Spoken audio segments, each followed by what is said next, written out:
সালমান খান এবং ঐশ্বরিয়া রায় বচ্চন সহ অভিনেতা ছাড়াও তাদের মধ্যে সম্পর্ক ছিল আরও একটু বেশি।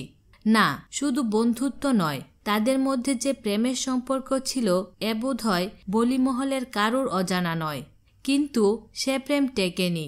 তার নেপথ্যে অনেকেই থাকতে পারেন, কিন্তু সে সময় সালমান অভিযোগের আঙুল তুলেছিলেন ঐশ্বরিয়ার বাবা কৃষ্ণরাজ রায়ের দিকে। ঐশ্বরিয়ার নাম না বলে সালমান বলেছিলেন, ওর বাবা কৃষ্ণরাজ রায় আমায় পছন্দ করতেন না। আমার প্রাক্তন সম্পর্কগুলোর জন্য ওর বাবা আমাকে মেনে নিতে পারেননি। ওর পরিবারের সঙ্গে আমার ঝামেলা বেঁধেছিল ওর বাবার জন্যই, যে কারণে সম্প্রতি কৃষ্ণরাজ রায়ের মৃত্যুর পর ভাইজান প্রকাশ্যে কোনো প্রতিক্রিয়া দেননি বলে মনে করছেন বলিউডের একটি বড় অংশ।